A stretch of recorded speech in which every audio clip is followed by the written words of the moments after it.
Gone Global. Leading Britain's conversation. The Nigel Farage Show. Mr.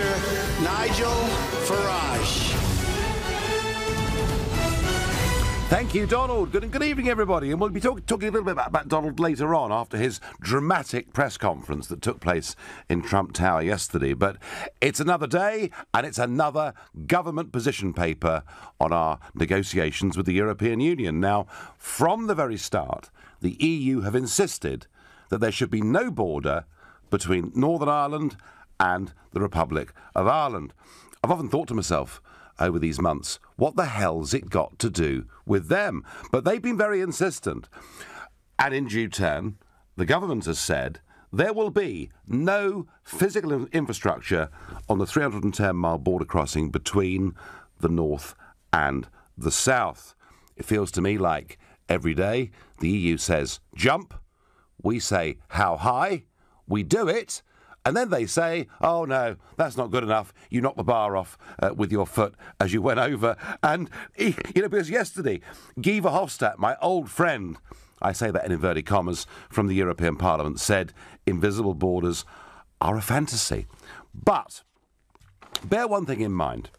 Since the split, since the creation of the independent state of Ireland, we have had, since 1923, a common travel area. Free movement between people from Ireland and the United Kingdom. It has not been an issue for nearly 100 years. Yes, sure, during the Troubles, border controls were pretty strict and pretty tough to stop munitions, bombs, bad people from moving. But anybody in Dublin that wanted to come and live in London could do so, and vice versa. But there is one problem, I think, with what the government's paper says today, and it means that not just citizens of the Republic of Ireland can freely move to the UK, but EU citizens who are in Ireland can also freely move into the UK. So is this indeed a backdoor way that freedom of movement with the European Union actually continues? The other issue, of course, are goods moving between north and south. At the moment, we're all part of a single market. There are no tariffs between the two, so there's no need to check what goods are moving. If we were to move to a situation where there were tariffs, taxes on goods between Britain and the European Union, well then there would perhaps be an issue, and of course I've argued from the start that one of the ways to have a relatively frictionless border is for the European Union to come to their senses, and indeed the Irish government recognising how much they sell us far more than we sell them, to try and fight for a simple free trade deal between the two of us. What the government have said on this is that actually, with modern technology, they can track lorries that are moving back and forth. There'd be the odd stop and search, and if people weren't declaring truly in a tariff regime what they owed, there would be punitive fines. So that's where we are. The border is going to remain open post-Brexit between the United Kingdom and the Republic of Ireland, not just for Irish citizens, but also for European Union citizens too. And I'm asking you, do you think that is the right solution? If you think there should be no border, if you agree with this, then call me on 0345 60 60 973. If perhaps you think the only way is to have border checks to make sure we know who is coming in and out of our country, including EU nationals, then text me on 84850. If you take the view, what the hell's it got to do with those jumped-up commissioners? Can't we just sort this out ourselves? Then using the hashtag Farage and LBC, tweet at LBC now. And of course, as ever, you can watch me on Facebook. I'm live here from London. I also wonder, and perhaps it's a slightly controversial question, but do you actually care about Northern Ireland? Now, I say this as somebody who is a unionist, as somebody who strongly believes that Northern Ireland is an integral part of the United Kingdom and should be defended. And indeed, I've been to Belfast and many other parts of Northern Ireland and said this publicly on political platforms. But I do wonder whether after decades of troubles, whether a lot of you out there have begun to rather give up on Northern Ireland and have begun to think, actually, it isn't really a part of us. I wonder. Billy in Vauxhall, what solution do you think should be adopted between us and the Republic of Ireland? Hello, Nigel. Like an awful lot of people in this country, I've got Irish ancestors. Yep. But I'm an Englishman, proud to be English. I'm proud of my ancestry on both sides, wherever it comes from. We've got a marvellous fellow in charge of Ireland now. He's a gay fella. The Irish have come forward into the 20th century. They're thinking for themselves. As a cradle Catholic, I'm exactly the same. There's an awful lot of rubbish we have to be brought up with. I think it's marvellous. What the Irish should do, they should be brave enough and say, elect to join the British Commonwealth. They left in 1949. It was a very sort of little tiff, wasn't it, over which they left? Oh yeah, it was a plastic paddy, Eamon de Valera, who was one of these evil people who stirred things up. He was one of the fellows at the post office in 1916. When it came to push and shove, he was the only one who insisted that I'm an American. He decided that he was American. You can't shoot me. But he insisted that all these other brave heroes went out and they were shot. And in 1949, he elected, for his own personal view, this is the same man who in 1945 decided to actually walk round to the British embassy, German embassy, and sign the Book of Condolence for Adolf Hitler. I think wasn't he the only national global leader that did that? Yes, and it's a disgrace for Ireland. Great Irishmen, they put their things against the British, quite rightly, aside in 1939, and they said, you know what, the enemy is fascism. And lots of these fellas, and women, they came over and they decided to destroy Nazism along with everybody else. But De Valera's we've all got shits in our. Well, thank you, Billy. Mind the language, matey. But sorry, Albo.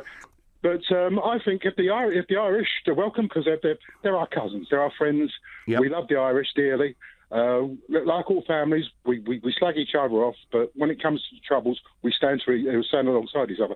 But if the Irish elect to come back, join the Commonwealth, because there's no problem. They're a republic, but also India's a republic.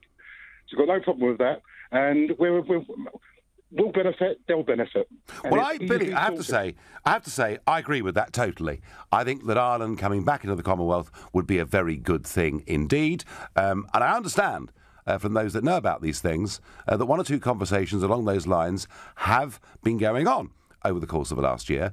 And why? Well, of course, because whatever the reasons they left for back in 49, actually, Anglo-Irish relations are phenomenal. I mean, who would have thought, certainly someone of my age, that we would see the Queen go to visit the Republic and to be greeted and treated the way in which she was. I genuinely think there's a fabulous relationship now between our countries, and the Commonwealth would be, without doubt, a start. But maybe, Billy, maybe the really real solution is one that Irish politicians and bureaucrats and media types and experts couldn't possibly contemplate.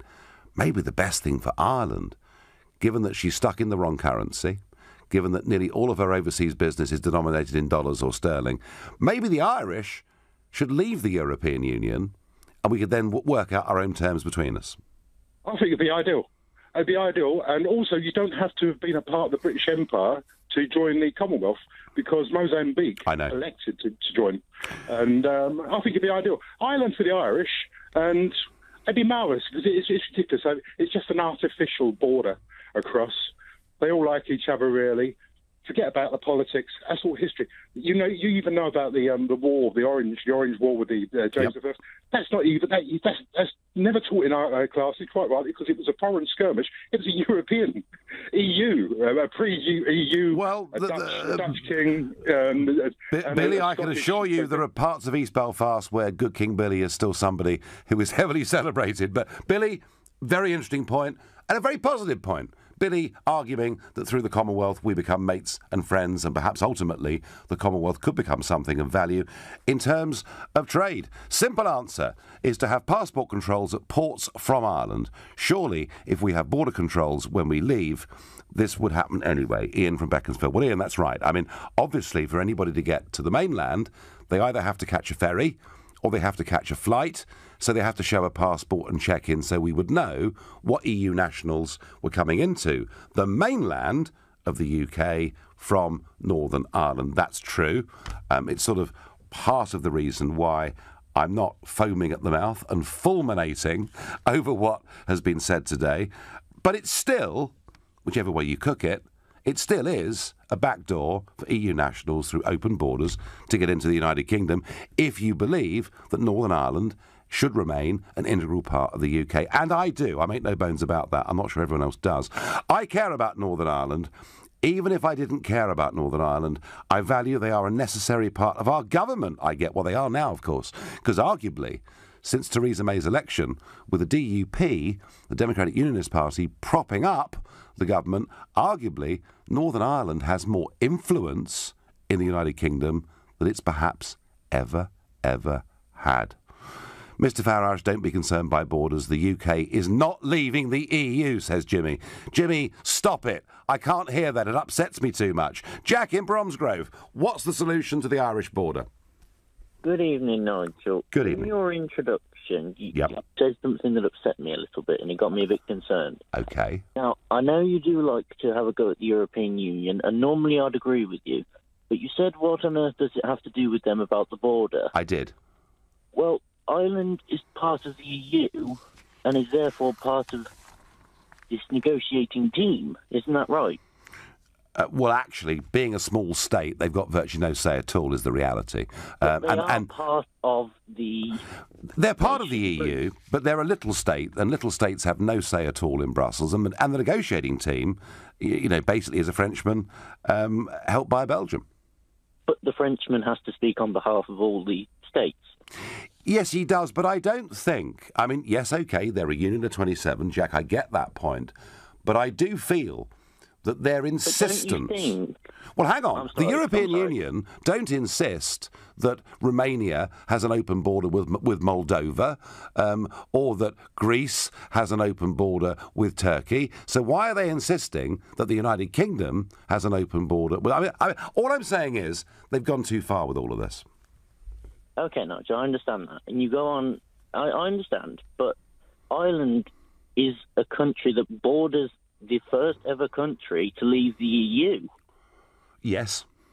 And no other country does. So you can't say that just because they're a small part of the EU, that they're not... They are important in this. They are the only country bordering the first ever country to leave the European Union. Jack. And that gives them an incredibly important position in this. Jack, I take your point, and I'm going to tell you the absolute reason why the European Union actually have to be involved in this decision. I'll do it in just a minute. Right now, you're listening to The Nigel Farage Show, exclusively on LBC, live from London, and it's 7:16. So why are the European Union, Monsieur Barnier, in his haughty, French, arrogant tone, poking their noses into our business and telling us that we have to, once we've left the European Union, have an open border with the Republic of Ireland, which at that point will still be a member of the European Union? I'll tell you why. Because we've committed to doing it. It was something called the Good Friday Agreement, signed by, and I know he is the most popular political figure for all the listeners and interactors with this show, Tony Blair. Yes, that's right, Tony Blair. Because in that Good Friday Agreement, it says that we have to consider the European dimension of relevant matters, including the implementation of EU policies and programmes and proposals under consideration in the EU framework, and that views have to be taken into account and represented appropriately at relevant EU meetings. That's the answer, folks. Tony Blair, who, of course, always loved the European Union and wanted them to take some credit, along with himself, for the ceasing of hostilities that happened just about 20 years ago. I'm very pleased that those hostilities ended, although we did, as we've now found out, sign ourselves up to a situation that no one at that time could have foreseen. We also did release back into Northern Ireland 420 convicted murderers from both sides of the divide. And there are many who feel that perhaps that was too high a price to pay. I certainly felt so at the time, though it has to be said, Ireland, Northern Ireland, Belfast, is a lot better than it was 20 years ago. Rob says on Facebook, why don't they have an open border and have security checks at airports and ports to the mainland UK? Rob, that's exactly what they're going to do. So as far as the mainland UK is concerned, we will have checks. We will know exactly who is coming in, who is going out. But the fact is that for people in Northern Ireland, there is going to be an open border. Richard says, do not mess with the border of Ireland and Northern Ireland, but ensure there is a hard border because between Ireland, Northern Ireland and the rest of the UK. Well, that hard border, Richard, will be there. Two of you thinking along those lines. Richard says to me, and another Richard says to me, and this is great actually, if the Irish hadn't had a second referendum forced upon them, we wouldn't have this problem. And here it is. One of the great myths is that the Irish love the European Union. It's a pro-EU country. Indeed, I did a debate with Michael O'Leary from Ryanair in Brussels towards the end of last year, in which O'Leary mocked the British for being anti the European Union because his country was so pro. Twice in the last 16 years, the Irish people have voted against European treaties in referendums, including the Lisbon Treaty just a few years ago, and both times they were told they had to vote again. And I took part very heavily in that Lisbon Treaty referendum, Lisbon 1 and Lisbon 2. Indeed, in the first referendum, I managed through the European information budget to send a leaflet to every house in Ireland asking them whether they were quite sure about this treaty. And I was very pleased at the time that the Irish Taoiseach, their Prime Minister, blamed the no vote on me. He said I'd hijacked Irish democracy. I felt very proud. There was a second referendum, and I've never seen such a one-sided contest in terms of media, money and everything else. But the idea that the people of Ireland love the EU, whereas the people of the UK hate the EU, is a complete myth. They think about it, do you know what? In pretty much the same way. And please, any of you that are out there listening in any part of Ireland that have a strong view on this, please get in touch on 0345 6060 973. And I'm going to John in Aberdeenshire. John, good evening. Good evening, Nigel. I just wanted to re-emphasise, I think your previous caller mentioned it, the only way of solving this problem is to have passport control and checks from people travelling between the island of Ireland, including the north, and the mainland UK, and that would solve the problem. However, I understand that the Unionists, the Ulster Unionists, who are in alliance with propping up Theresa May... But John, just a little correction. The Ulster Unionists were the big party in Northern Ireland under David Trimble at the time leading up to the Good Friday Agreement, but they've now virtually disappeared, and it's the Reverend Ian Paisley's old party, the Democratic Unionists, who are now in the driving seat. The DUP. So the only problem is that I believe the DUP are opposed to that solution, being UK citizens. They're opposed to having to show their passports when they're travelling from the north of Ireland into the UK. But that's the only way of solving the problem. Otherwise, it's just a backdoor route for freedom of movement from the EU coming through Northern Ireland. Well, if any party, John, in Northern Ireland was going to be pro a strong border, you would have thought it would have been the DUP, who are generally seen to be much tougher and harder line on issues. But they themselves are pretty relaxed about this. I guess they're all a bit fearful. I mean, Northern Ireland is a part of the UK, but boy, the circumstances are different. And I think there are a lot of people in Northern Ireland who are prepared to compromise on this because they don't want the Good Friday Agreement to break down. So even MPs like Ian Paisley, the current junior, perhaps, as you might call him, the son, even Ian Paisley Jr., somebody that I campaigned with in the referendum for us to leave, even he thinks actually we need to have a relaxed solution about this border. So you're saying the DUP UK have more or less agreed to have passport checks. No, they've agreed to have a pretty open border, John. That's the point I'm making. Well, how are you going to stop freedom of movement coming, EU people and other people outside coming through the Northern Ireland and into the UK? Well, I think, John, the honest truth is that if we start off post-Brexit with a completely open border, but we find there are abuses because tariffs of some kind have been put in place and people are playing games on customs duties, or if there are suspicions that actually, people are being, perhaps even against their will, moved one way or the other across the border, then we might have to change our minds. Yeah, OK. The obvious solution, obviously, is for the Irish Republic to come out of the EU. Absolutely, John. I agree with that. I agree with that totally. And whenever I go to Dublin and say that, and I get screamed at on chat shows or Irish talk radio, and they say it's impossible, this country believes in European Union. As I just said, John, twice in the last 16 years, they voted against it. Don't think it can't happen. I get from Ben on text, easy. We will just end up checking them when they come from Northern Ireland to the mainland. I know that means freedom of movement in the whole of Ireland, but I can't see any other option as it currently stands. Ben, I think you might be right. Here's me going soft, but I think you might be right. I don't think anybody wants to undo the Good Friday Agreement. It's not perfect, but boy, things in Northern Ireland are a damn sight better than they were 20 years ago. Brendan in Harrow, good evening. You're an Irishman, I believe. I am indeed, Nigel. So what do you think, Brendan? I mean, we've had this open border for nearly 100 years. It's not been a problem, and it shouldn't be a problem. It's just this dimension of EU citizens, isn't it? Other EU citizens. Yeah, I mean, the border I don't think can go back in place. It would cause more problems than it would solve. I think a physical border would cause tension. Yep. I think, it's like some of your previous callers said, I think the UK needs to get its own house in order before it looks at the island of Ireland. I mean, I travel home quite a bit.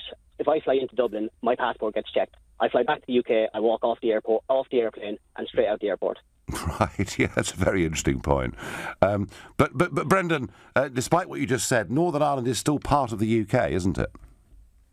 It is still part of the UK, yes. But as the island of Ireland, there shouldn't be a border between the north and south because I think it would cause trouble. I think that the imposition of a physical border would give people something to target or to get upset about. And could it, Brendan, in your view as an Irishman, could the reimposition of a hard border perhaps pose some threat to the Good Friday Agreement? Yes, yeah, I 100% believe that, yeah. OK, Brendan, you made your point very, very clearly, and I think it's one that many in the north of Ireland are concerned about. The Good Friday Agreement represented, a massive compromise for many, many people over there, after 30 years of bloody war in which thousands of people died. And I think what we're seeing, as I say, from people like my friend Ian Paisley Jr. is a mood to compromise, perhaps, on this issue. You're listening to The Nigel Farage Show, exclusively on LBC, live from London. It's 7:30. More government positions for the day on how we're going to approach the renegotiation with the European Union, including an open border that will continue to exist in Ireland between the North and the Republic. And that'll mean, just as it has for the last 100 years, there'll be a common travel area between us and the Irish. It also means other EU citizens will be able to move across that border too. But I cannot let tonight go by without talking about Donald Trump yesterday, who returned to New York. Now, he hasn't been there much lately, but he was back at Trump Tower and he gave a press conference. It was a pretty extraordinary event. He insisted last night that both sides, by which he means far right, far left, were to blame for the trouble at a rally in Charlottesville last weekend. Just listen to this press conference. There was a group on this side that came violently attacking the other group. So you can say what you want, but that's the way it is. I think there's blame on both sides, and I have no doubt about it, and you don't have any doubt about it either. Well, that was Donald Trump, as ever, doing his best to charm the liberal media in New York. It's very interesting. He had said the day before he'd utterly condemned anybody who held far-right, neo-Nazi, Ku Klux Klan views. But what he was saying last night wasn't just that actually the far left can behave pretty badly too, and that violence from them is as bad as violence from the far right, which surely must be right, mustn't it? But he also echoed something that I'd said the previous evening on this show, which was that wanting to get rid of a statue of General E. Lee, the Virginian, one of the Confederate commanders, given that, ironically, he was actually one of the more liberal commanders on the southern side, who wanted ultimately to see an end to slavery, was a horrible attempt to rewrite history by very dangerous hard-left people. And he also made the point that I made, who next? Is it George Washington, the greatest American hero of all? But he was a slave owner. They worked on his plantations, on his estate at Mount Vernon. Is the next target for the hard left in America to get rid of statues of Washington, to perhaps even rename one of their states on the West Coast and their capital city? But it has led to those that perhaps don't like him, or those who are scared of criticism, coming out and absolutely condemning him, including the British Prime Minister. She said, "I see no equivalence between those who propound fascist views and those who oppose them. I think it's important for all those in positions of responsibility to condemn far-right views wherever we hear them."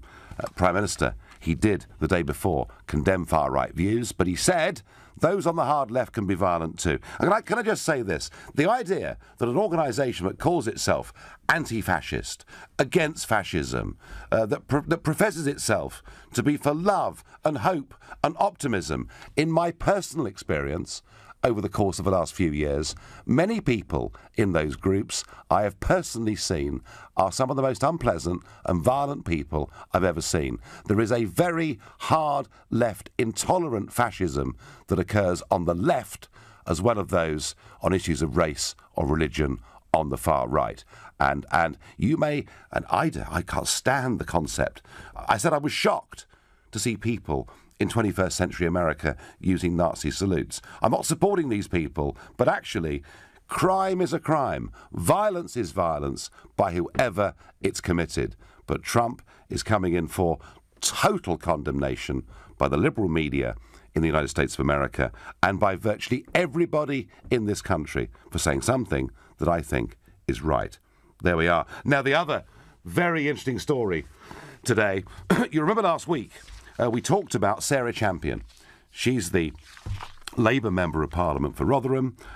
She's the one who thought it was funny when violent protesters had me holed up in an office in Rotherham because I dared to question what was going on with the grooming gangs in that particular town.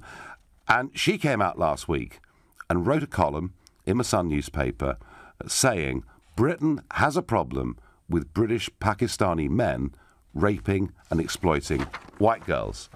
And I said on the show last week it was very brave of her to say that, but that somebody actually probably did need to say it. So the news today, Sarah Champion quits Jeremy Corbyn's shadow cabinet after warning Pakistani men are raping white girls. Champion cited the column in The Sun. She said that, she'd been misquoted in the article, but The Sun responded by saying that actually, her own office had said it was great. Corbyn said it's right that she's gone. Strikes me that in the modern-day Labour Party, you cannot exist or survive in office of any kind if you choose to speak out on issues like this. Now, breaking news. Our political editor, Theo Usherwood, has been speaking directly to Jeremy Corbyn on this issue. And I believe, Theo, that you've managed to get a question in about Sarah Champion's future. Good evening. Good evening, Nigel. Yes, I did manage to get a question in about Sarah Champion's future because Jeremy Corbyn is here in Carlisle addressing a rally of 500 or so supporters. It's part of his tour of the country to drum up support should a general election follow in the near future, and he wants to keep the momentum going from June's result. Of course, Labour didn't win, but they did much better than many expected. But there has been a bit of a row this afternoon, a storm this afternoon, about whether Sarah Champion, the MP for Rotherham, was right to resign as a result of that article in The Sun, and it was a question that I put to Mr Corbyn directly. I think she was right to step down, and in her words she said her continued presence there would be a distraction. We've had a very pleasant exchange on the subject. I've always got on very well with Sarah Champion. We cannot demonise whole communities or whole groups of people because of the actions of some people. Abuse of women is wrong, exploitation of women is wrong, and from wherever it comes, but I don't think it's correct to demonise an entire community, and that's why I've said what I said about the way in which The Sun have reported this and dealt with it, and Sarah will continue to work with all of us on issues of women's rights, equality and safety. And there's a way back for her? Yes, of course. The key bit there, there's a way back for Sarah Champion in the future. I don't think it'll be any time soon. Jeremy Corbyn trying, if you like, to at the same time distance himself from the comments, saying that she was right to step down, but then, you know, acknowledging that she'd played a part in his shadow cabinet, and not really criticising her in the strongest possible terms, and I think that'll be welcomed by members of the Parliamentary Labour Party. But clearly, Theo, she was pushed, wasn't she? Yes, it does look as if there had been a conversation that had led to her resignation. Whether that came directly from the leader's office, I'm not sure about that. There's also the part of the problem for Sarah Champion was that Trevor Kavanagh, the very well-respected columnist at The Sun, and very senior editor, associate editor at The Sun, and close friends with the hierarchy there, very much embedded with the hierarchy there, wrote an article, an opinion piece in which he finished by saying that there was a Muslim problem, and that has attracted a large number of complaints. So that, if you like, added to the heat that Sarah Champion is facing right now. Yeah. No, Theo, thank you very much indeed. Well, Jeremy Corbyn making it clear that there is absolutely no problem at all. No problem at all with any particular community or religion in this country. These things just happen. They just happen, folks. Hundreds, thousands of young white girls just happen to get raped. There is no problem. Let's sweep it under the carpet and pretend it simply isn't happening. There you are. Well, back to this border between the north and the south in Ireland, and we're going to Lisburn in Northern Ireland. Brian, good evening. Good evening, how are you? Is this the right solution, Brian? Of course it is. We, for over 40 years, lost thousands of people and had tens of thousands injured over this border. And really, at the end of the day, people of Northern Ireland and Southern Ireland aren't going to put up with British interference in our country anymore. We are no longer going to be the front line of British policy. We're not a tool to be played with. We have to be considered our rights as well. OK, but Brian, the United Kingdom, of which you're a part, did vote to leave the European Union.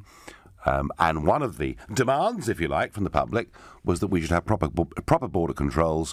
But what you're arguing is that Northern Ireland should be an exception to that rule. OK, not only that, Nigel, but let's put it in real terms. The people of Northern Ireland didn't vote to leave the EU. The people of Scotland didn't vote to leave the EU. The majority of people now in Wales are regretting voting to leave the EU. Oh, they weren't last night, Brian, on this show. I had 3 of them from South Wales ringing up. They were so Eurosceptic they made me look moderate.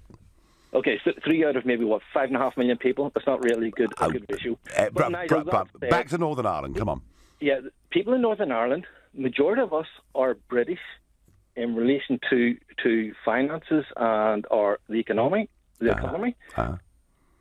I personally am British for the economy, but I'm Irish as far as culture is concerned, and you are interfering in our lives once again. And the only thing that's going to be achieved by the vile Tories and you idiot kippers is simply to split the United Kingdom up. And is that what you want? Hang on, Brian. The government today... You just want the United Kingdom of England? Hang on, Brian. The government today have said they're not going to interfere in Northern Ireland. They're going to leave the border as it is. Surely you welcome that? Of course I do. Right. But the government in Westminster at the minute haven't got a clue what they're doing. Well, that may well be true. They have not got a clue. See this idea of, you can't set all your cards on the table. We have to keep things up our sleeves to leave our negotiations. That's rubbish. The EU know exactly what the British government want, and the British government know exactly what the EU want. So there's no point in pussyfooting about. What we should simply do is make the best of a bad lot here, and actually say to them, right, this is what we're proposing. No border in between Northern Ireland and Southern Ireland. The people of Northern Ireland, when we travel to England, are already treated like foreigners. It's not border police at all the entry gates. It's special branch. So what's the difference of us showing a passport when we go in? OK, Brian, fine. You should be satisfied with today's ruling. And I suspect actually a lot in both communities in Northern Ireland. I suspect a big majority in Northern Ireland today think this was the only possible solution, with the proviso that if abuses take place, government will step in. You're listening to The Nigel Farage Show, exclusively on LBC, live from London. It's 7:45. Well, there's going to be an open border between Northern Ireland and the Republic of Ireland. That is what the government is proposing. It's what the EU demanded. And actually, those of us like me who think, why don't the EU just go and sling their hook, of course, can't really say that because Tony Blair wrote it in to the Good Friday Agreement that they had to be involved and consulted on all of these issues. Oliver says on Facebook, we've had 400 plus years of complicated history with Ireland, resulting in a peace process. This should be separate from Brexit. Oliver, it can't be separate from Brexit. It can't be, given this agreement that we're signed up to. Thank you, Mr. Blair. John says tourists would be free to cross borders based on their passport/visas. Goods do not need to be checked at borders. They can be checked based on intelligence. Well, John, actually with satellite tracking and photography and everything else, to an extent you're right, but there would need to be the odd spot check to make sure wholesale abuse isn't happening. And a position here that I rather agree with, Amanda from Hartley in Kent, and she texts in and she says, "Hi Nigel, I have friends in Ulster, and although they want Brexit, they don't want a physical border with Eire.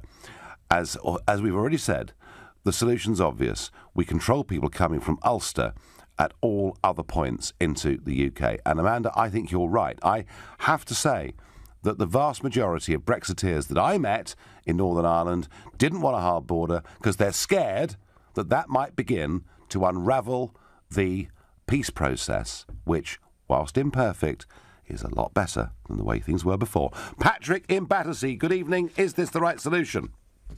I don't know. I'm wondering why you didn't tell us this was going to happen before, Nigel. Funny enough, Patrick, I did. And when I was in Belfast during the referendum campaign, and we discussed all of this, and I was asked by BBC Ulster on a lunchtime interview, did it mean there would have to be a hard border between Northern Ireland and Eire?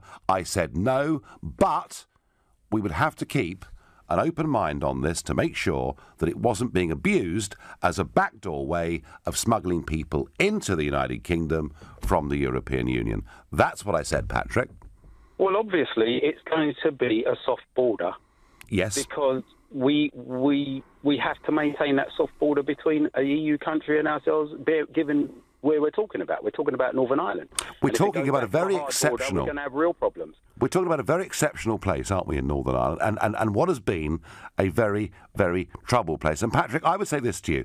Even as somebody that is seen to be a hard-line Brexiteer, although compared to many of our texters and tweeters, I'm not sure I am, but even me, Patrick, as a hard-line Brexiteer, accepts that there are some sensible compromises occasionally that need to be made.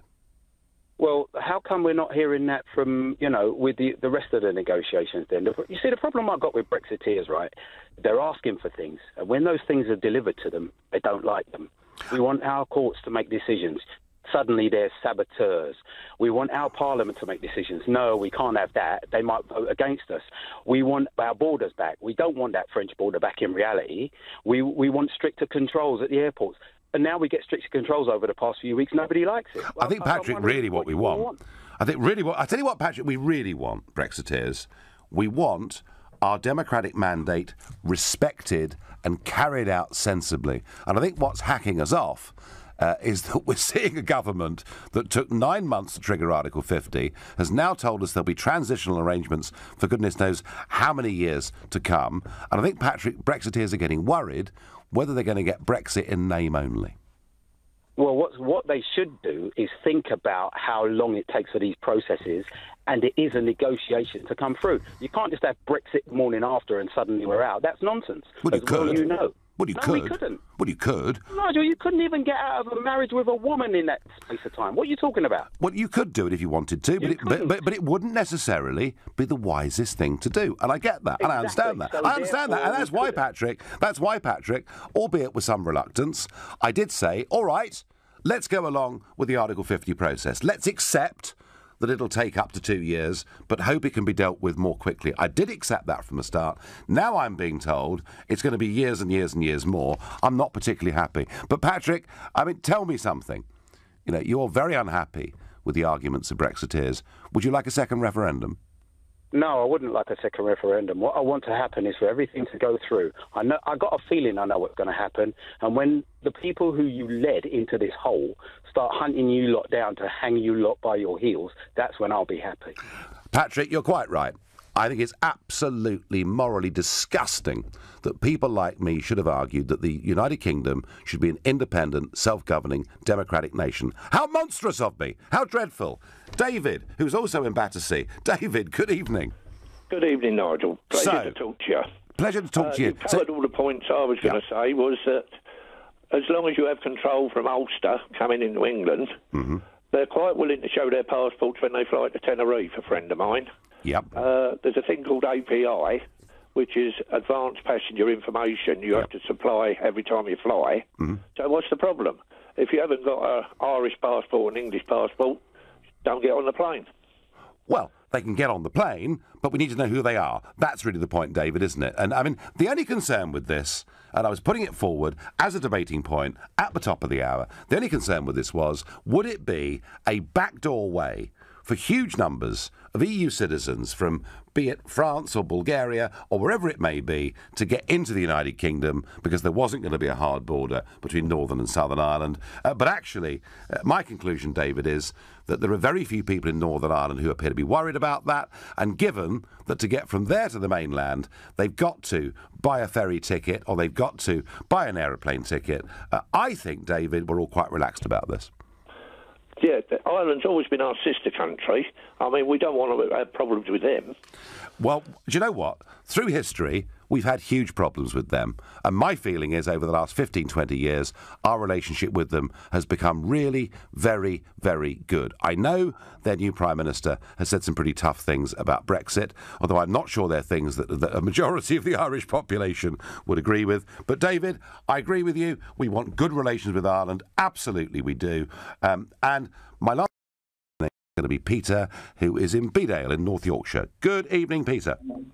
Good evening, Nigel, and thank you for taking my call. This has been really, really interesting.